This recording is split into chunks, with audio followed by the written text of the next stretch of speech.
বাঁশবেড়িয়ায় বন্ধ ঘর থেকে অচৈতন্য অবস্থায় স্বামী স্ত্রী উদ্ধার, এলাকায় চাঞ্চল্য।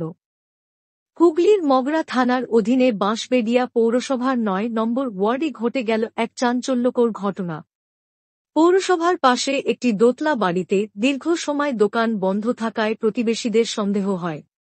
সকাল থেকে দোকান না খোলায় এলাকাবাসী ডাকাডাকি করেও কোনো সাড়া না পেয়ে খবর দেন স্থানীয় কাউন্সিলর দেবাশিস সাধুখাকে। খবর পেয়ে ঘটনাস্থলে পৌঁছায় বাঁশবেড়িয়া মিলফাঁড়ি ও মগরা থানার পুলিশ। পাঁচিল টপকে ছাদ দিয়ে বাড়ির ভিতরে প্রবেশ করে পুলিশ দরজা ভেঙে দোতলার ঘরে প্রবেশ করলে দেখা যায়, খাটের উপরে অচৈতন্য অবস্থায় পড়ে আছেন স্বামী আর মেঝেতে শুয়ে রয়েছেন স্ত্রী। তড়িঘড়ি দরজা খুলে বাঁশবেড়িয়া পৌরসভার 2টি অ্যাম্বুলেন্সে করে দম্পতিকে নিয়ে যাওয়া হয় চুঁচুড়া সদর হাসপাতালে। স্থানীয় কাউন্সিলর দেবাশিস সাধুখা জানান, ওনারা খুবই ভালো মানুষ ছিলেন, কারো কাছে কোনো দেনা পাওনাও ছিল না। মেয়ের বিয়ের পর থেকেই তারা মানসিক অবসাদে ভুগছিলেন। তবে এমন ঘটনা ঘটবে তা কল্পনাতেও আসেনি। অন্যদিকে দম্পতির এক আত্মীয় বলেন, সকালে কাউন্সিলর ফোন করে বিষয়টি জানানোর পর আমরা ছুটে আসি। কিভাবে এই ঘটনা ঘটল এখনো কিছুই বুঝে উঠতে পারছি না। এই ঘটনার পর পুরো এলাকায় তীব্র চাঞ্চল্য ছড়িয়ে পড়েছে। পুলিশের পক্ষ থেকে জানানো হয়েছে, ঘটনার তদন্ত চলছে।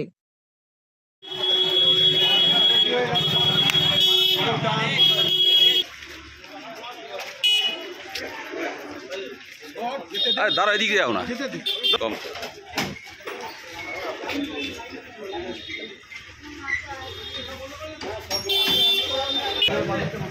তোমরা গাড়ি নিয়ে বেরিয়ে যাও দুজন।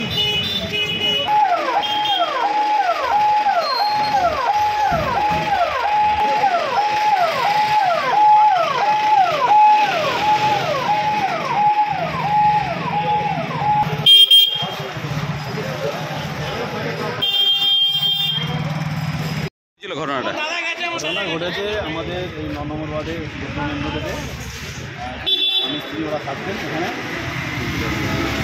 চাকরি করতেন। পরবর্তীকালে রিটায়ার করে ওনারা এখানে বাড়ি করে এখানে ছিলেন এবং ছোট্ট একটা ব্যবসা করছিলেন এবং রেগুলারই ভোর 4:30টার সময় দোকান খোলে, যেখানে দুধ বিক্রি করে, দুধ, চাল, তারপরে লজেন্স, বিস্কুট এগুলো সব বিক্রি করে। আজকে সকালবেলা পাড়ার লোক ডাক্তার ছিল, যখন দুধ কিনতে আসে দেখে দরজা খুলছে না, সেই ভিত্তিতে সবাইকে খবর দেয়, আমাকেও খবর দেয়। আমি এই ওয়ার্ডের কাউন্সিলর, আমাকে খবর দেয়। আমি অমিতকে ডেকে নিলাম, অমিতকে বিশ্বাসকে, আর পাড়া প্রতিবেশীও সবাই ছিলেন। তাদের উপর আমরা পুলিশকে ডেকেছিলাম, পুলিশ এসেছিলেন, সুজিতবাবু এখানে যিনি ভারপ্রাপ্ত অফিসার আছেন তিনি এসেছিলেন। এসে দরজা ভেঙে তাদের বার করা হয়েছে অচেতন্য অবস্থায়। তাদের দুজনকেই আমরা চুঁচুড়া সদর হসপিটালে অ্যাডমিশন করার জন্য পাঠিয়ে। কী মনে হচ্ছে? আমার মনে হচ্ছে ওরা ধীরে ধীরে সাসপেনশনে ভুগছিল,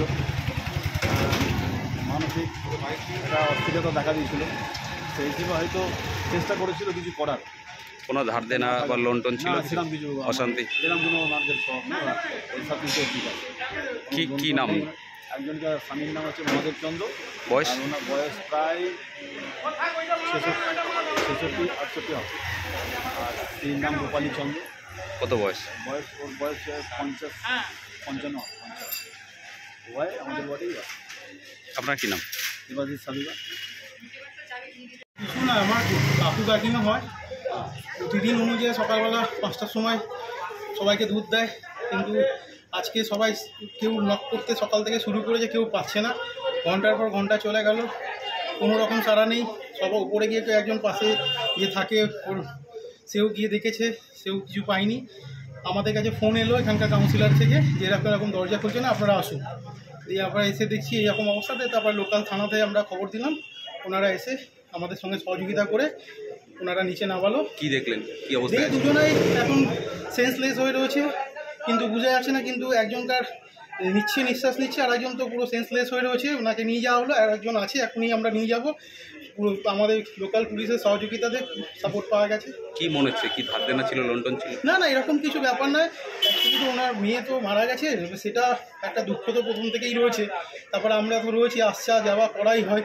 দু একটা বয়স হলে যেরকম হয়, কেউ যদি সঙ্গে পাশে না থাকে, এরকম একটা হয়ে থাকে।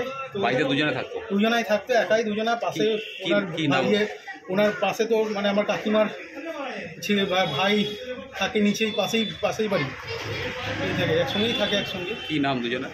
একটা রূপালী চন্দ্র আর কত বয়স? মহাদেব চন্দ্র। কত বয়স? মহাদেব চন্দ্র 60+ আর ওনার কাকিমার হচ্ছে 50+।